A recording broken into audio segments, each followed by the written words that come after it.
traffic is fucking I got ridiculous. a great idea. You ready? Ban all cars. There you go. Done. Well, what about Minority Report?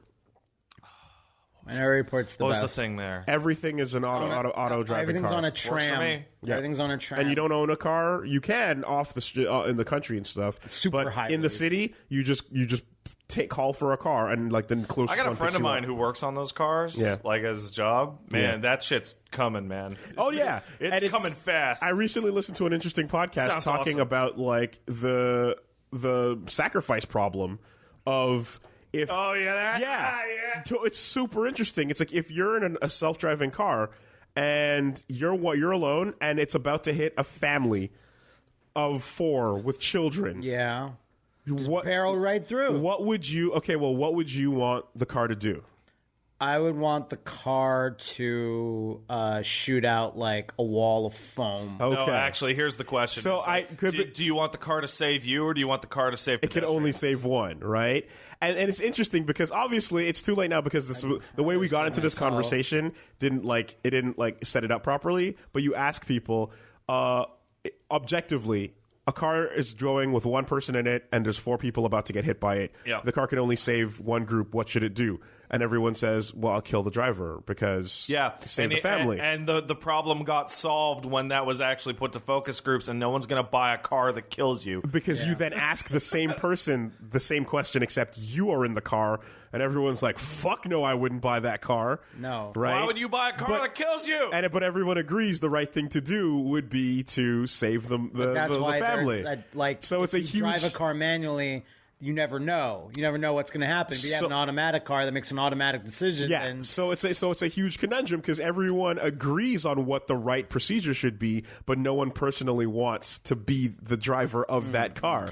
now there's you like know? a certain level. It's like, oh well, I want it to protect me. Yeah. They're like, well, what we can do is put razor blades and like battering rams in front. It's like, no, I don't want to like completely. I don't want to Mad Max the family. Yeah. That's why I said like styrofoam wall to like.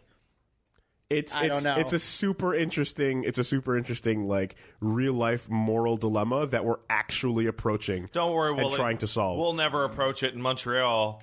The fact that the construction here never ends means automatic going cars slow. will never happen. Yeah, the potholes will just swallow. Well, them. no, because you need highly detailed maps to do that kind of stuff. And have you seen a map of Montreal that's accurate? No, never. You never have, ever.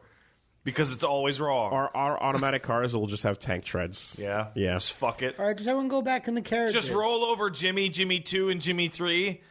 Just use carriages again. I mean, there's horses. There's carriages. horses No, around there all the is. time. Just yeah. no, let's all get into them. But the horse is shit everywhere. Then there will be then get a type of ape that eats horse shit. But I feel like that joke didn't work that well this time, and it's just weird. Well, I thought someone would continue. But it. what will curb the ape population? Don't worry, because during Montreal winters, the apes will freeze to death. Then we just fly in a new wave of apes in the spring. What do we do about the ape corpses? Now we got ape corpses Good everywhere. thing horses love ape corpses. Okay, that's not real. Perfect. Because then we might get a group of horses that have a taste for fucking simian hey, flesh. Okay, well then we can set up the street vendors and they can just start selling the meat. There we go. There you go, Ape that's meat. better, ape meat. If we raise the apes in oat baths, they will naturally So scent. they're just caked in They this will armor naturally of oats. be scented like oats. No, you're not. And therefore, we maintain the oat palette You're not of raising the horse. the apes in oats to armor them. No, I mean like so that they're more You delicious. keep More them oat enticing flavored. horses. like a fish stick. Yeah, like you keep fry- them. You fry batter them them. oats. You batter those apes in Deep fry oats. the apes in oats, and the horses will have a fucking field Right, day. so you've got it's their goddamn birthday every and day. so the apes are eating the horse shit, but they're caked in the oats. And then when they die naturally in the Montreal winter, the horses and they're frozen corpses. self-sustaining, perpetual motion. There's so something about the term Principal Skinner just goes, the apes freeze to death. Cheery even.